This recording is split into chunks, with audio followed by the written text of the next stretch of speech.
I was getting caught up on Go the ahead. ATA, which was so awesome to watch from Thursday. Thank you Good. for hosting that. You're welcome. I was wondering, and maybe this is weird to ask, but is it possible to get copies of like the summary email, for example, that the different purchase, that they had in their email Yeah. accounts? Is it possible to get, a couple examples of like what April Tucker's No, you know summary- what? I I will ask them if they still have them. I deleted them, but I'm sure they're in my deleted box. I'd be happy to share those with you. Tim, we're talking about Thursday's ATA, which Julia was just saying she loved it and learned so much from it, but she'd like to see the actual purchase agreements or the summary that the judges used. Finally. Oh, sorry about all that. Tim, did you get a chance to watch it? Like, Oh, I'm barely here. Are you kidding me? I'm just barely screeching in. I'm sorry, guys. Sorry, the reason I'm late is I couldn't get my Zoom to open, and then when it finally opened, it's a new computer. It just dawned on me. I'm using a new laptop, and so it was. You haven't downloaded it yet. I hadn't gone through these steps, so I'm sorry. You caught me all flustered. I didn't even mean to be this late, and that's okay. Take a breath. So what were you asking? Oh, watch this video. No, I wasn't asking. I was asking if you had seen the video on the ATA on Thursday. It was amazing. No. Oh, was it good? I'm so glad to hear that. I was still. You guys that were on it or have participated in it, will you share that with Tim? Tell him a little bit about it. How'd it go? It was the Tom one, wasn't it? Or the No, it was the end of my month of top offer. That's right. Okay, and that's right. Yeah, the judges, and then there were four teams that did the offers. Okay. And then the judges, who were Ben and Krista and Raquel, all went through all four of the offers, and they talked about the things that stood out to them, the good things, the bad things. Julia, talk about it, because you just. Yeah, please. I want to hear it. Well, no, it was really interesting to hear the different perspectives and what they like to get from the email from the agent, and just taking close notes on all of those things. And even though they differed in opinion a little bit, that's where I was so curious, to see some examples of not the entire purchase agreement and everything, but just that email, whether it's the one PDF or, the one with the separate links that Raquel wanted, or, I would just be curious to kind of see how they word their summary emails when they attach their offer with it. Was that part of it? It wasn't just the offer? Was it the whole delivery? I was completely checked out. I'm so sorry. It was everything in that whole week. Tim was in Alaska, so yeah. So I missed everything. It was even better than what I was hoping for, because it's the first time we've done this. Cool. There were 45 people on the call. Wow. Yeah, and they, like, each one of the judges took a part. And they did here's our first impressions when we got them on email. This team called us. This team's lender called us. They pointed out like all those particular things. And then Ben went through everything. Like you'll see it when you watch the video. Good. I was like, if I wouldn't have hit the button for recording that, I would have been so pissed. Like that would have been it. I'd have been done. But it was gold, absolute gold. They did an amazing job of teaching. Oh, good. I'll tell you, if I was a newer agent, I would have loved. It took me 10 years to get any of that, and I'm still learning it. But they gave you the way to win an offer. It was, some of the stuff was. I'm going to watch that tonight. Thank you for that. I'm excited about it. That's great. It went about an hour and 10 minutes, an hour and 5, something like that. But yes, I will get you, I'll get a hold of, I think Ben's got more of the organized piece, I'll get a hold of Ben and ask him if he will send it to me, and I'll send it to all of you if you guys want to see that. Do you think it's online yet? It should be. Hannah Hannah put it doesn't- up there. Not that Hannah, this Hannah. My the Hannah. other- Your Hannah. I told her, I followed up with her actually and said, make sure to get this up there right away. So who on here was on that call? Okay. Who that wasn't on the call has watched it? Okay, your first piece of homework, everybody else that hasn't watched it is to watch that video. I got it queued up. It's already had 11 views. That's exciting. Just knowing how, seeing real time, how they explain and decide what offer to go with. I mean, you're right, Carol. I haven't even watched this yet, but that's got to be gold. It is. Well, and I think if you go back and watch 1, 2, 3, and 4, because Tom's one, were you there for Tom's Nope, one? I was gone for 2. Okay. So number 3 was Tom, and he led the conversation in actual verbiage to use and Oh, strategies in verbiage for the addendums and for initial Nice. strategy. nice. I think one of the biggest things that came out of that, and I'm spending some time on this just because it was so important, is one of the biggest things that came out of that was how important it is to have everything to the agent in one email. Mhm. Absolutely in one. And not only that, but I think the biggest tip that I got from it was because of the love letter issue of should they be writing them? Is it going to be a violation? All of those things. Who was it that, I think it was April, that they did the summary page, which we do summary page, but right below the summary page, they did a summary kind of agent perspective of the client, all on that same page. So the seller couldn't say, don't give me any love letters, because it was the summary, it was all there on that one page. I haven't seen that, but that's beautiful. Yeah. Yeah. Yeah. So whoever didn't watch it and watches it, the first one to watch it and send me an email that says who won and why they won. We'll send you a coffee card. I was just gonna say we'll send you a book because I got books to give away. Oh, do you? Okay, we'll send you a book. surprise. We'll send you- Yeah. Send you a surprise. Yeah. What books do you have? Oh gosh, well I'm looking at the 12-week year, Oh, all sorts of stuff. did we get those ordered? Oh yeah, yeah. Oh no, Okay. sorry, we did not. You and I'll talk later. Yeah, don't forget to, because I do have an answer for you on that. Go. Okay, cool. All right, so this week was, what was this week, you guys? Mm, You tell me. I'm going through my book. Week 17. Yeah. Week 17? That's all I No, it was remember. week 8. Working with a seller, part 1. Part 1. Yeah. Who said, Ann, was that you, week 17? I'm like 3 weeks ahead, I guess then. I thought working with a seller was like 3 weeks Oh ago. my gosh, when you said that, I was like, crap, I watched the wrong one. Oops.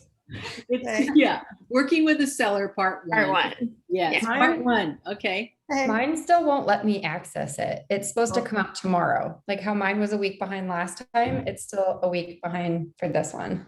But I released it to all of you, like last. Mine still says it's coming tomorrow. It says the 29th.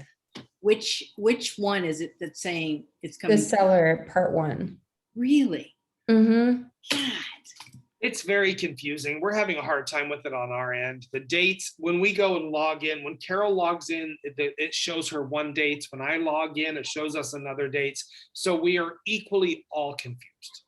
Yeah. So, yeah. I'm sorry.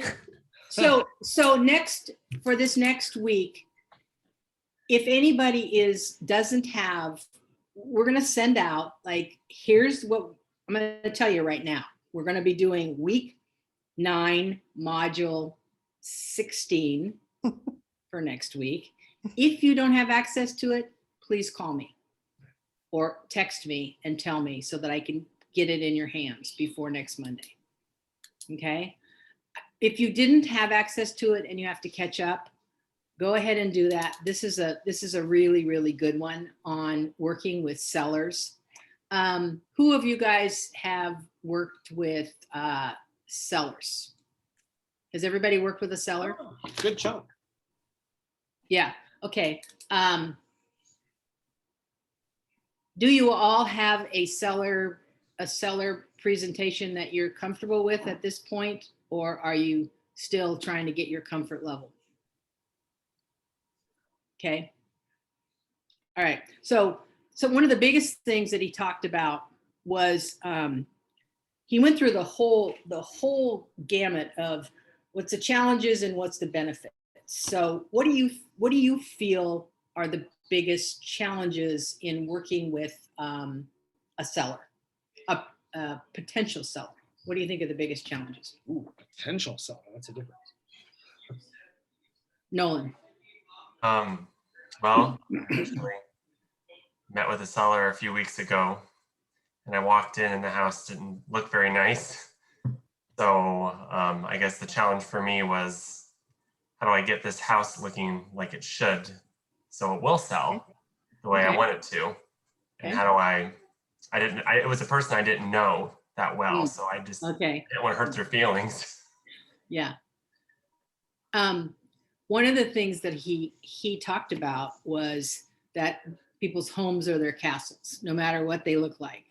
You know, I don't know if any of you have ever, probably not at this point in your career, I hope not at this point in your career, had to deal with a hoarder and to walk into their home and experience the sense of pride of how neat their hoarded stuff was, or the shame.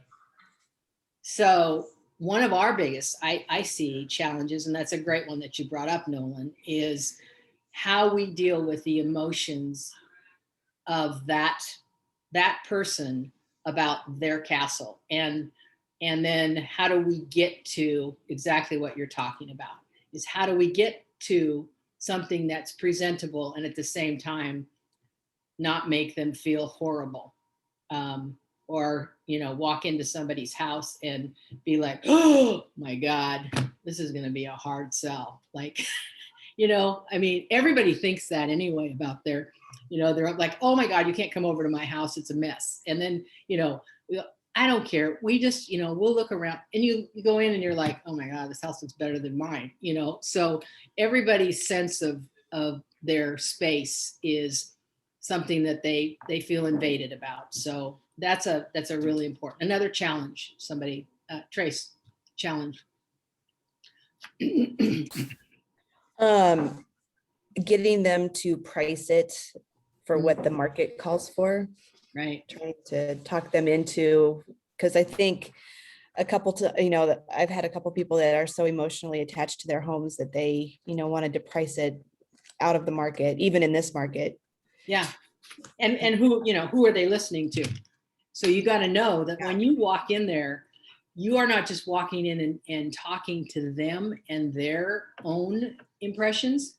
You're talking to Zillow, you're talking to their family, and you're talking to their friends. Mm-hmm. And their neighbors and everybody who's already told them, oh my God, you could get like, you know, a whole lot more for this house than you think. Yeah. You probably ought to sell it yourself. It'd be so easy. So, you know, that's what you're talking to. So the better you get at being a question asker, the better you're going to do, you know, particularly in a pre-listing appointment. So anybody else, just jump in. Challenges. I think a challenge is when people have spent a lot of money on upgrades, but not upgrades that make a whole lot of difference in terms of an actual CMA. Mm-hmm. Trying to get that to be understood, but coming across in a good way. So what do you think would be an offset to that? I think that it's a good conversation to have in terms of, yes, your home is an investment, but it's also your home. And so you were able to enjoy this, and sometimes you get back out of it what you put into it, and sometimes you get back the joy of how you were able to enjoy it and know that you had the best of XYZ, that sort of a conversation. Yeah. And also, the more you educate people before they get to the I'm going to sell my house place. So as a new agent, you can't catch up with, where you're going to educate them for the sellers that are 2 years down the road. But for now, and, some of this stuff that we send to them, like what's the best improvements to make, and how does that turn out in value in the marketplace? What are the best things to do? Updating your kitchen, updating your bathroom, adding a sauna that may or may not, adding a swimming pool here used to not be something that added a whole lot of value to your house. Now it does, not because of how much you paid for the swimming pool, but because of what people are looking for. They're looking for entertainment, and that doesn't have a price on it. So, there's that kind of stuff is pre-education. That's why it's so important to have something that you send to them every month, whether it seems like it's dumb right now or not. Getting people ready, ready to buy a house, like financially, like what it's going to take 2 years down the road. You kind of have to have faith in the long term. This is not a sprint. This is a marathon. And eventually you'll get somebody that calls you and says, hey, we're thinking about selling next spring. Can you come over and tell us what we should or shouldn't do? That's like, oh, hallelujah. Because you walk through the house and some of the stuff that they, you look at and you go, first of all, they're not real good at fixing things themselves. Secondly, like, even if they do that thing that's going to probably take them a month and a half and they're going to have 50 fights over it, it's not going to raise the value of the house. So once you get ahead of the game, that's a great challenge. I'm glad you brought that up. It's a long-term game. I just had a referral today. One of my A+ clients called me. She had a seller who wants to sell. And she said to me, I just feel so bad that I'm wasting your time. This woman's not going to sell for 1 to 2 years. And I said, oh my gosh, you're not wasting my time. That's actually happy. It's the incubator of who we as realtors are. You hear the most successful agents are the ones that have been in the longest. It's like, because this is a long haul game. It's just, and so you guys are still sowing those seeds that take a long time. Some of them do, some of them don't. Yeah. In Referral Maker, and I want to touch on Referral Maker a little bit too, because this is going to have a lot to do with this long-term game for you.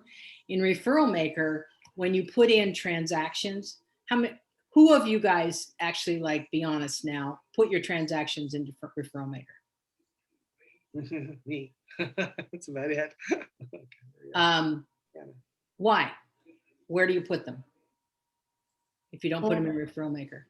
Oh, well, I was going to say it was my first transaction, so I was excited. So I just put it in.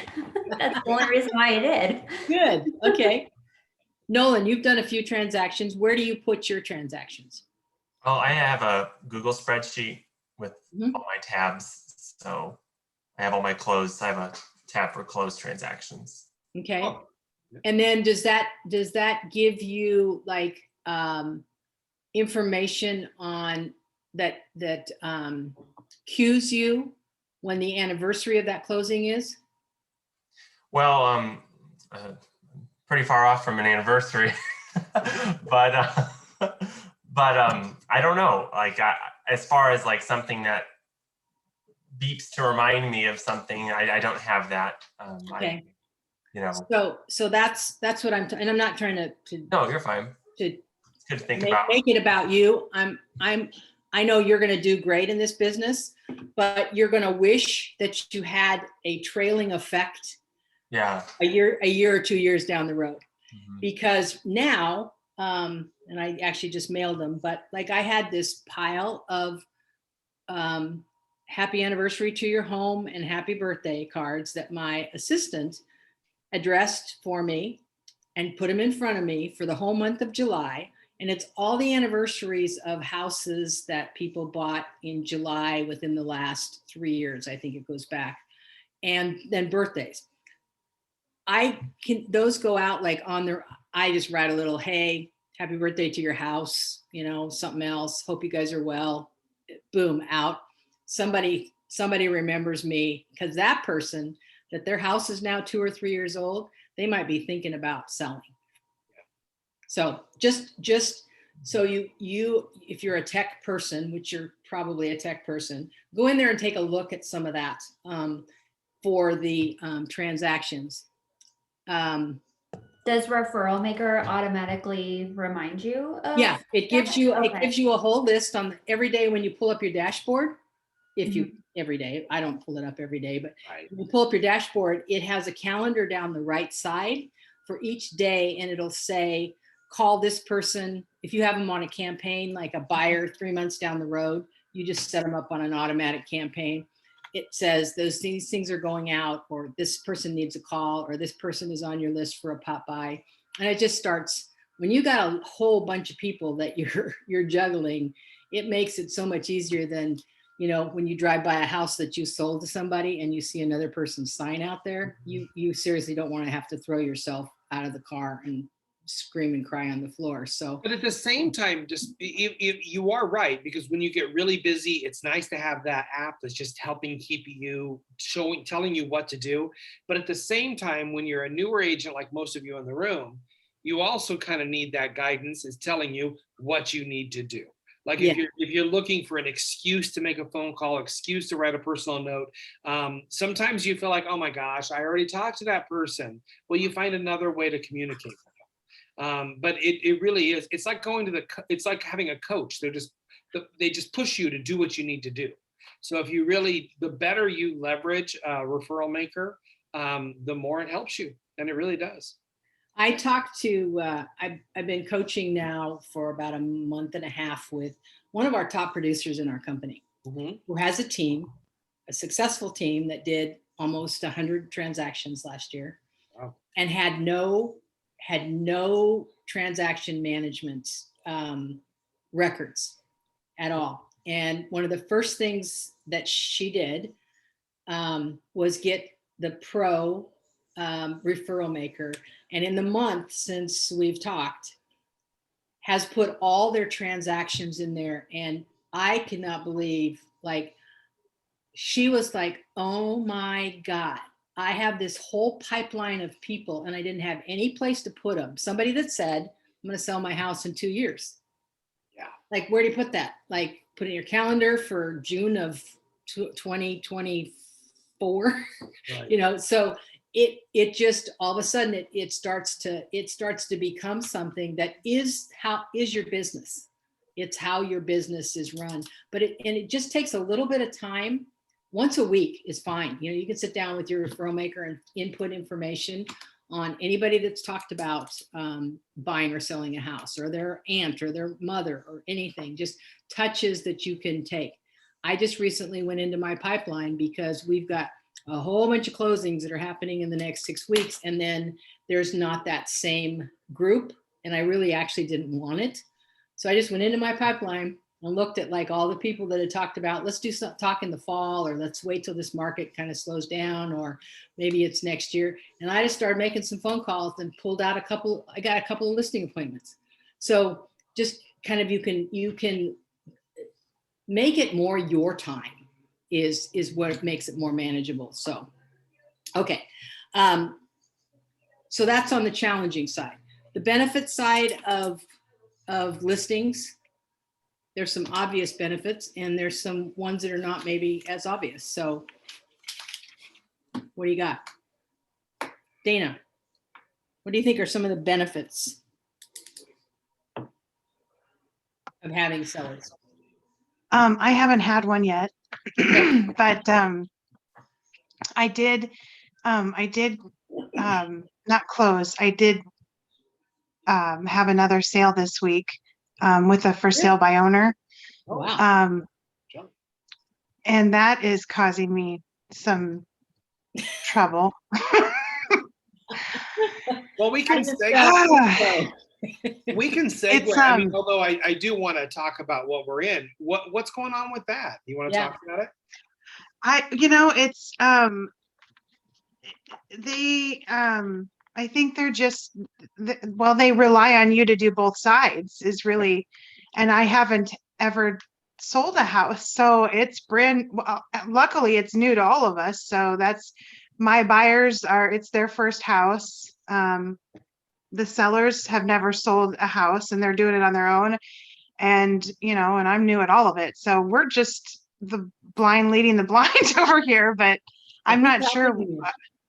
Oh, that's funny. My mentor is Jean Main, Okay, and she's helping and you? she has sold several that were for sale by owners, but it seems like everything that comes up just seems backwards to me. Like the bug inspection, the termite inspection.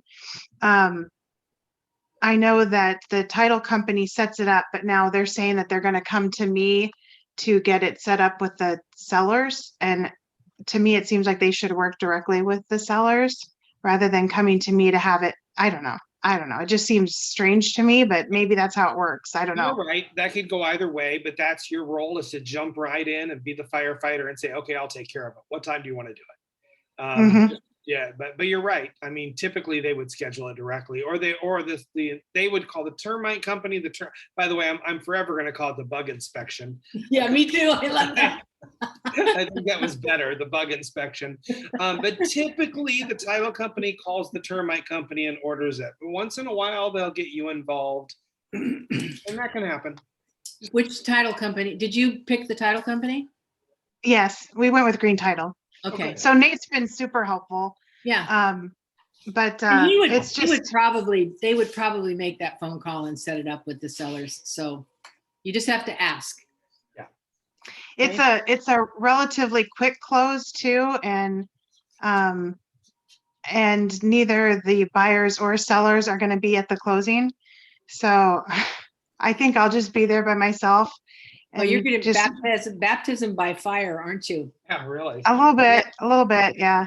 So when you're done with it, and maybe Tim would share this too, but I'd like to do a download with you on what you learned and what you would like to be able to do better, and maybe do some one-on-one about dealing with a FSBO, because it is a completely foreign thing, and you don't want to leave any holes. That's the most important thing, is especially because most FSBOs do zero and they want to pay zero, and you're going to do it all. Your liability is there. So yeah, we can do some one-on-one on that if you'd like to. Do you have any challenges or anything at the moment to share with the group? Anything that you're not able to push through with this for sale by owner? They've been great to work with, but it's been a weird situation from the get-go.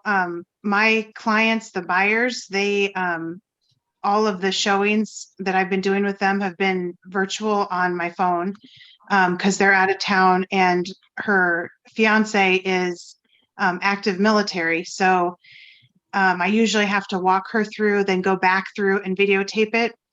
And then she shares that with him.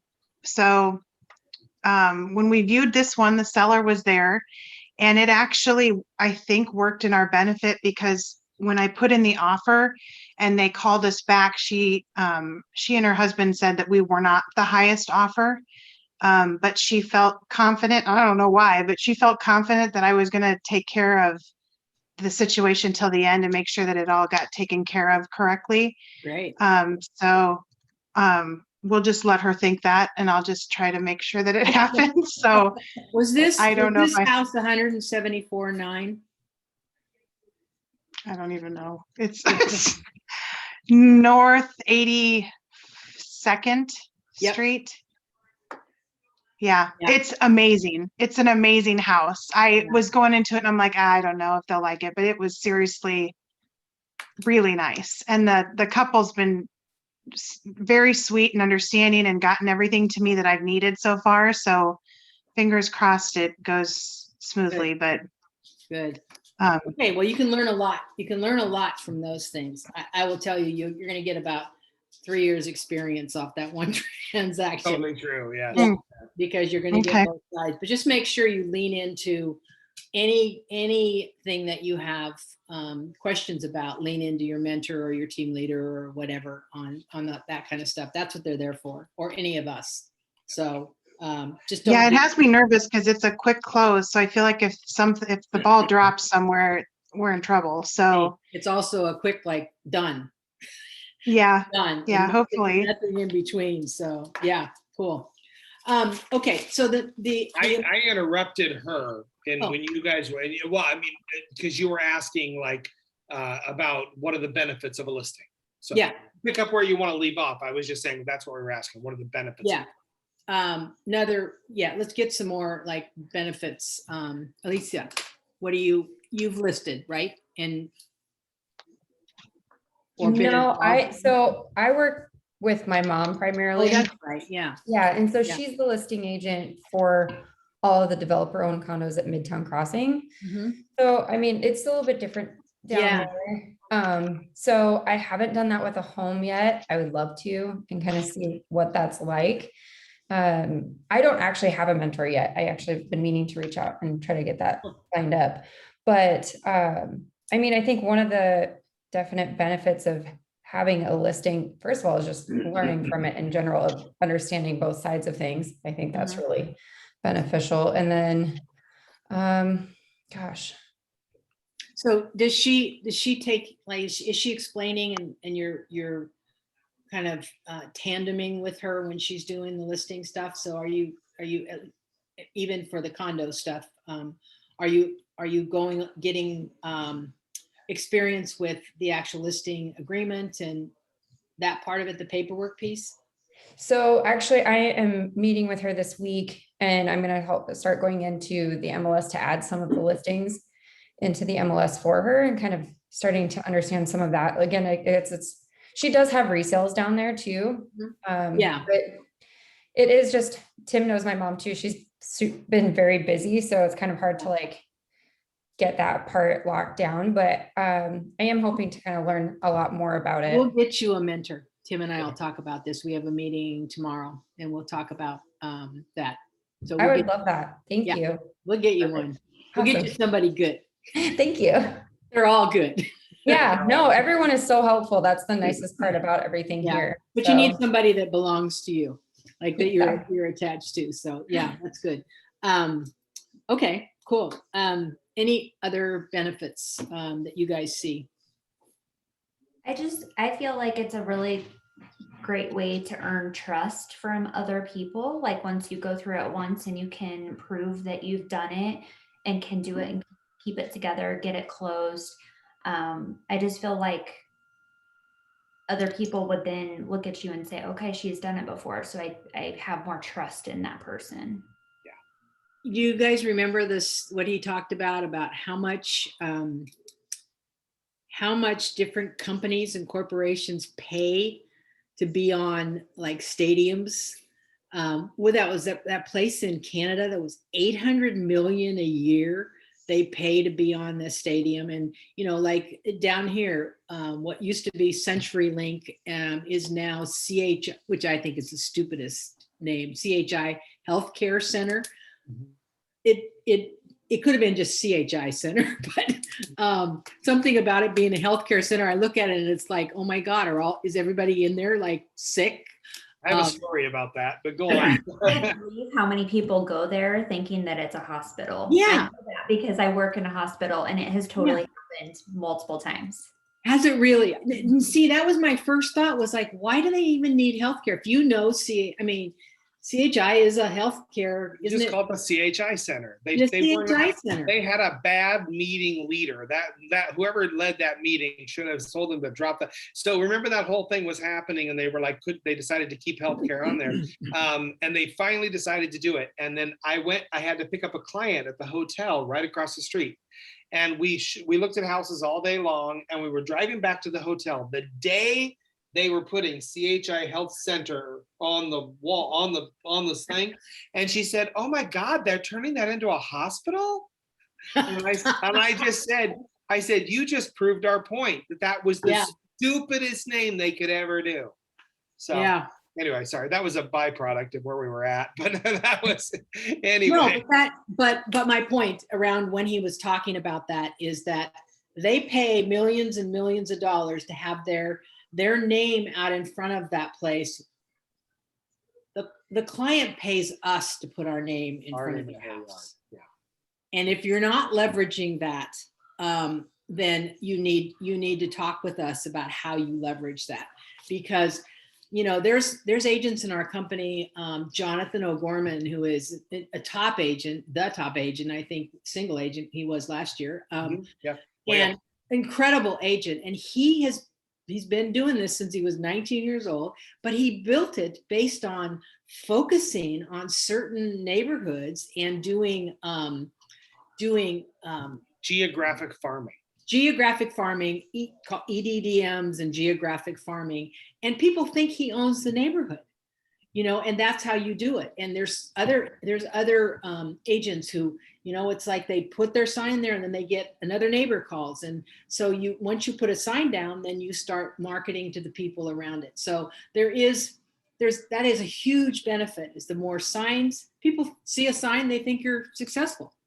Like, they don't know that that's your only sign that you have out there, or that sign's going to go away real quick because it's sold. But that's how you advertise. It's like a constant, it's like a constant testimonial to that. Hey, these people trusted me. And you put that sign in the yard, you are not just advertising that house, you're advertising yourself. Yeah. So that, and it's really nice. So that's the whole thing about listings. And to her point, it's not just a matter of, yes, in our market, you make a larger commission split on the sell side than you do on the buy side. By the way, that's not normal. That's very unique to our market. Yeah. Usually in most markets, it's 50-50.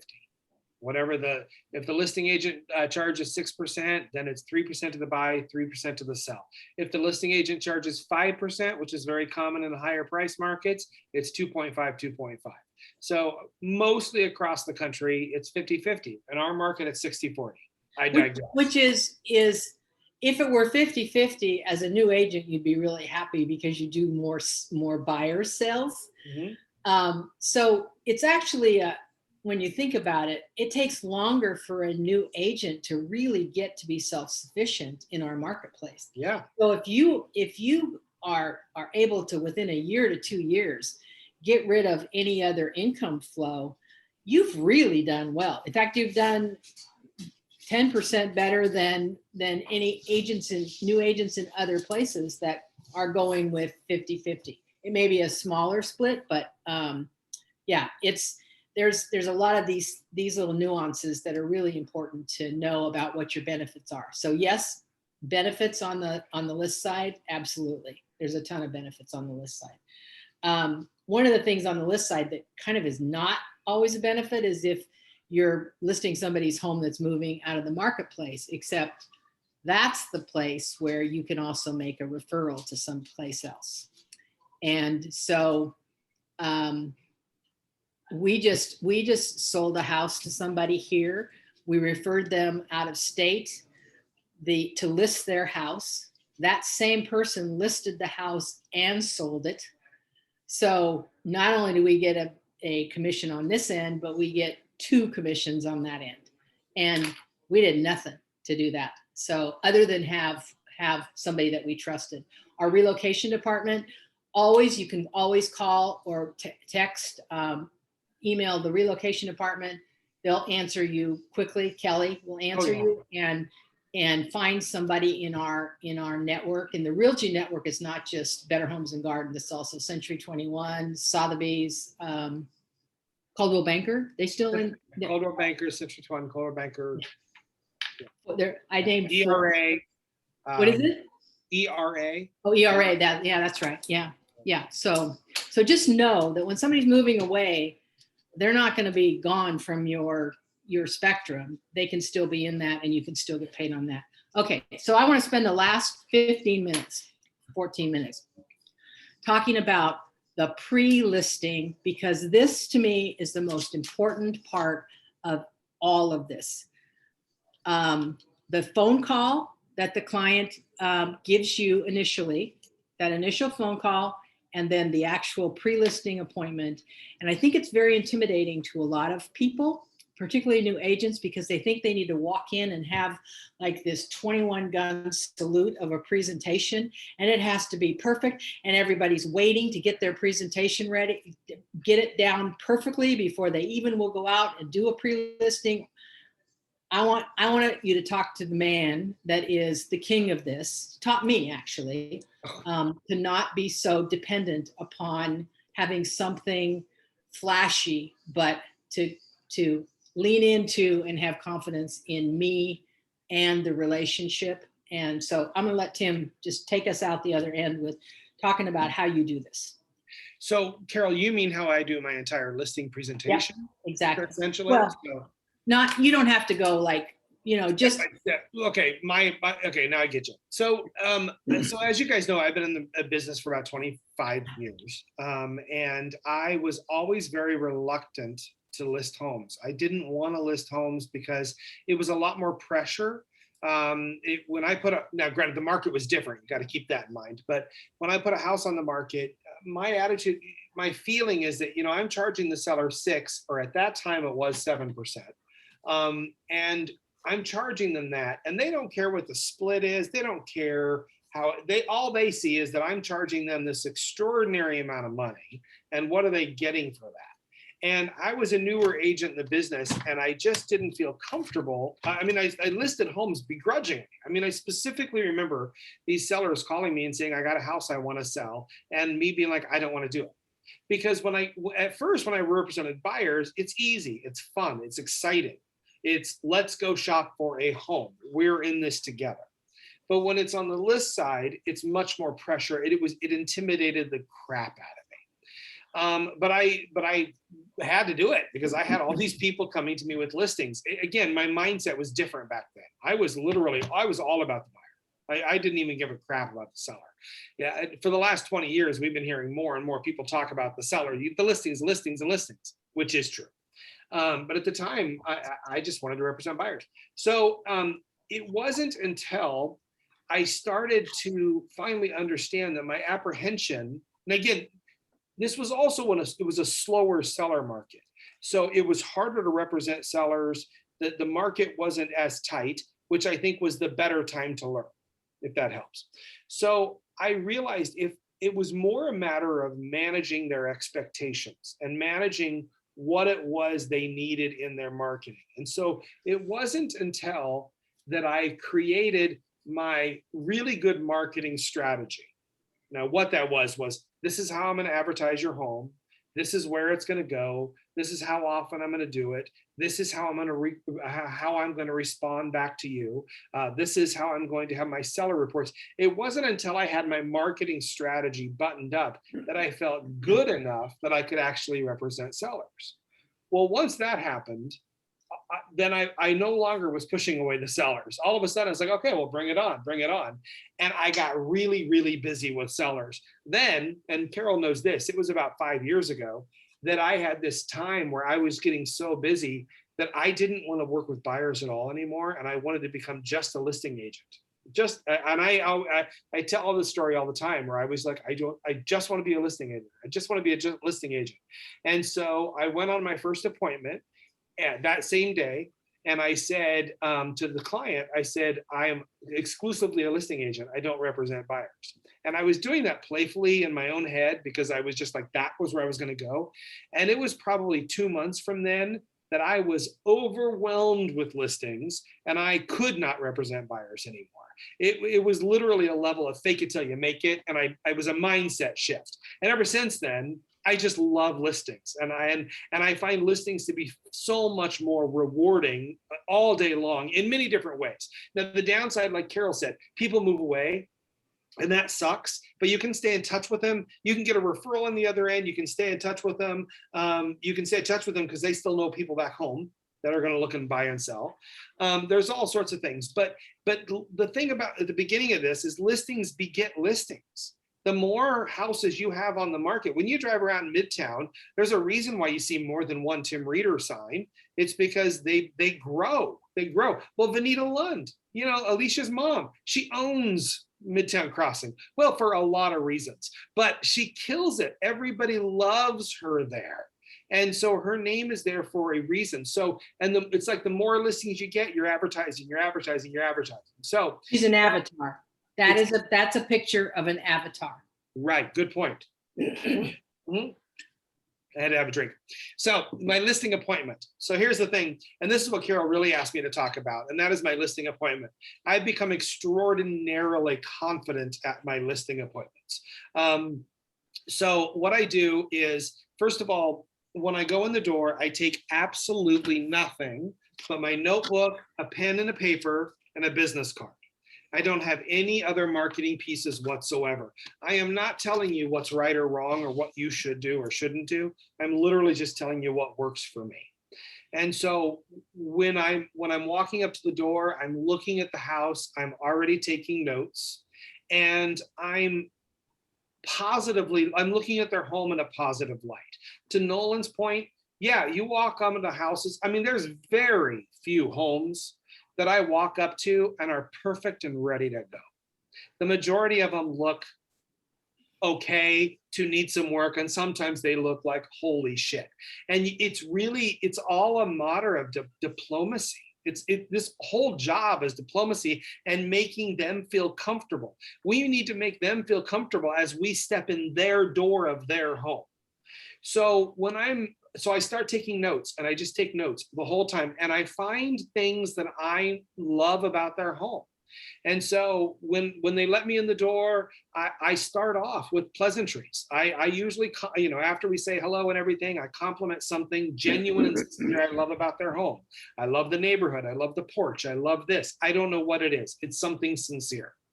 And then I take control of the listing appointment. I lead myself through the home. Depending on the person that's leading me, that's a whole nother conversation. I'm not trying to give a whole listing presentation. But the thing is that when I'm walking through the home, I'm taking notes constantly and furiously. When the seller is describing the home, I'm writing it down. The words they use to talk about their home, I'm repeating them, I'm mirroring them, and I'm writing them down. They are literally giving me the entire description of their home and their favorite parts of the home just by talking. When I walk into a room, I look at them before I look at the room, because their face either lights up or their face is in a frown and embarrassment.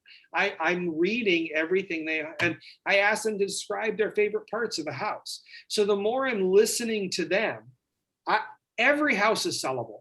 Every house is sellable. It's sellable for the right price. It's more a matter of just walking around the home, listening to them, making them feel comfortable in their home. The most common thing people say is, "Oh my God, I'm so sorry about this laundry. Oh my God, I'm so sorry. My house is a mess." The number one thing that rolls off my tongue is I say, "Well, don't come to my house. Don't come to my house." Now, the truth is my house is much cleaner, but I just say, Tim, can I say something about something you just said? Two things. Mhm. What Tim was saying about taking notes, about them describing things, they are actually helping you write your notes, write your comments, remarks, your public and remarks. public remarks about the house. If you really listen, and if you put that in the public remarks, even one little piece of what they said about their house, they think you just rock. And the other thing is I want you to tell them what you say when they open the door, how you hold your time and manage your time, and what you say to them, and how you don't sit down. Oh, okay. This is important, because how many times you spend 2-3 hours at a listing appointment that you didn't really want to, but Right. you didn't have control over it. So taking Well, control. I'm not specifically sure what you're remembering. Am I saying when I do walk in the door, we explain pleasantries? They typically say to me, "Well, let's go sit on the sofa and have a seat." And I usually say, "Well, if you don't mind, why don't we give a tour of the home first, and then we'll sit down on the sofa." For time's sake, if you go sit on the sofa, you're going to talk and talk and talk and talk and talk and talk, and the whole thing goes like this. I want to see the house first, so that when we are sitting on the sofa, we can talk about the house. That's really, really important. And then I'll let them lead me through the house. But if I don't feel like, they typically don't know what to do. That's the seller. They typically are like, well, what do you want to see? What don't you want to see? So I want to be just a little bit more assertive. And I just want to say, well, let me see this. I don't have to see in every closet. I don't need to be that invasive. You don't need to open the refrigerator. Let's just let's just walk through the room. I can very quickly look down, look up, look all around. I mean, I can do it very quickly.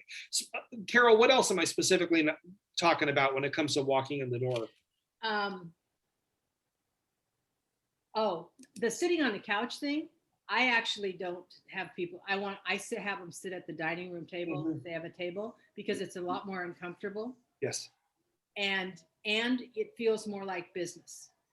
it does. The couch is too cushy and you sit there too long. Too comfortable, and we get offered like, want a glass of wine? Do you want some coffee? Do you want some? Nah, I'm good. Or just a glass of water, something, but not to make it something where it can go on and on, because as much as you'd like that, this is really like, this is your best shot.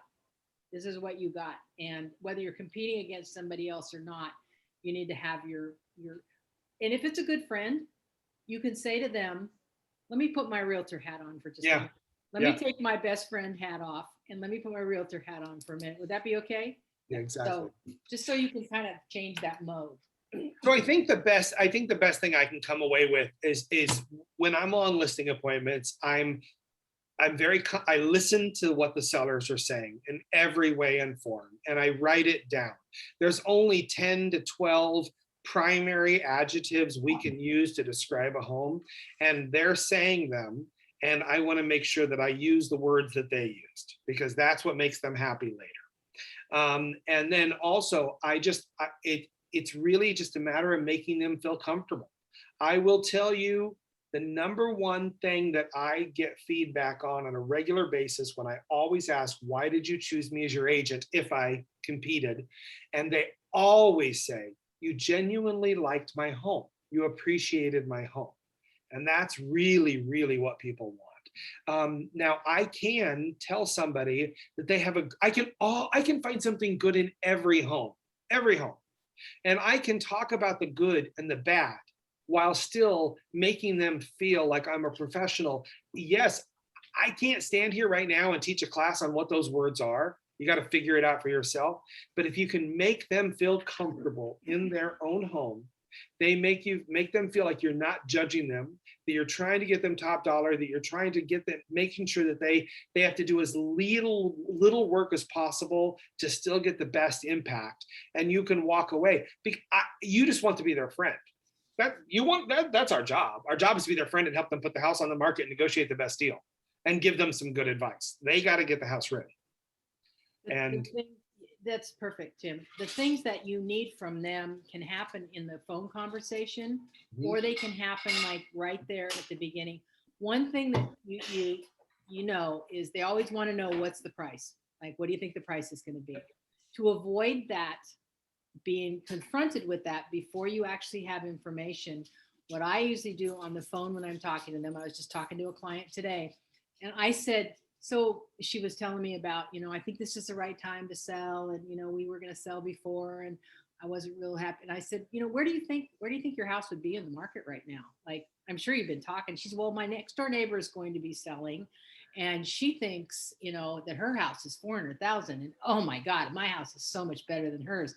And I said, so where do you think yours would be comparatively to hers? And she gave me a number. So I already know where her mind is. Not that that's going to be what I'm going to say, but now I'm going to go we're going to look at the house and also have all my homework done before I get there. So I have some sense of it. And even after we're there, we may not commit to a price. We may commit to a range. And if during that period of time that we're there at that actual in-person listing appointment, we're not looking at probably putting this house on the market till September, I seriously would not commit to a price, like at all, because what's going to happen between now and September? Like, who knows? But if you give kind of here's what the best case scenario looks like today. Here's what maybe what this range scenario looks like. That's the thing that you want to try to make sure that you could, and then what Tim was talking about, controlling in a non-aggressive way, but in a way that you're helping them. They don't know what to do. And here's what we're going to do. When you go to a doctor says, before I give you some kind of feedback on what's going on with you, let's get this test and this test and this test, right? You don't say, okay, before you get the test, I want you to, am I going to die? Like you don't expect that. So I think you just have to have the confidence and treat it the same way. But the point of what I love about Tim's presentation is it's so powerful, and it's so much less than we think we have to be when we're at a listing appointment. So if you have a presentation, that's great.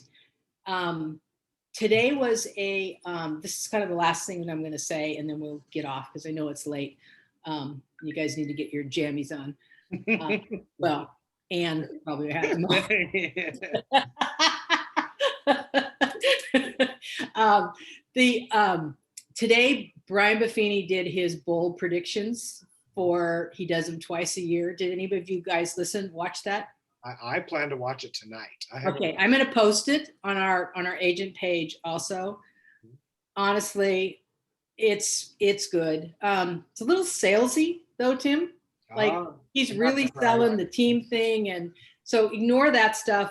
But listen to Lawrence Yun, who is the chief economist for the National Association of Realtors, and Brian, and what they're saying about the market and what is happening now and going forward. And I think make sure you listen to this like several times, because this is how clients look at you when they say, and Brian talks about this in this video, are we in a bubble? Do you know that's the number one by 200 or 2,500% question asked on Google is, are we in a bubble? So he speaks to it, and so does Lawrence Yun. So any last thoughts or questions, or probably have more questions than we have days? I was going to tell you too, when I met with that loan officer, just going back to the listing aspect, he talked about when there was another realtor that he talked about, and how she got started was when she had open houses. She would go to like 10 houses surrounding and knock on their doors and give them her card and just say, hey, we're having an open house, kind of like the nosy neighbor aspect. And just like, if you feel like stopping by and taking a look, we'd love to have you over. And vicariously through that, a lot of times, like you said, it grows, people around will end up selling. And so she ended up getting a lot more listings that way. So I just thought I'd share that with anybody, if it helped anyone. Yeah, and the flyers, when they create the flyers and then go pass the flyers out, and then also follow that up after that sale happens with just sold or just listed to the same. They start seeing you, and they start seeing your name, and they think that you own it, whether you do or not, or if you've ever even had a listing there, even if you just did a sale there. You can do it just sold with a sale as well. So yeah. Anything else? Any final stuff? I have a quick question. Oh, sorry. Kind of going back to using Referral Maker. I'm, struggling a little bit trying to learn all the ins and outs of it. And there's so many different levels, it seems like, what you can purchase to use. But my mentor had also recommended Next. Do you think if I'm using Next and Referral Maker, am I using double? Who's your mentor? Krista Luther. I'm not sure I'd use Next until I had a pretty good sized business going. Okay. But that's our team uses it. I don't. The assistants use it, and they do a lot of like internal calculated information. And I strictly, personally, and this is just me, but I strictly use Referral Maker because there's nothing that I have needed in my business right now that it didn't give me as far as holding information that was valid to me in whether it's transactions or relationships. So, but next Okay. I'd look into it, just like I'd look into anything that somebody says Mhm. works, and particularly somebody who's your mentor who knows what your story is. So I don't know enough about it to say yes or no, but I thought it was for a team kind of environment. I guess Okay. I'm I wrong. don't know. Never heard Krista, of it. Krista uses it, so Never she's heard of on it. team. Yeah, it's not XT, it's NEST or NXT or something. It's some, NESK? NESK, yeah, but it sounds like next, so Yeah. NESK, next. Yes. Next. Okay.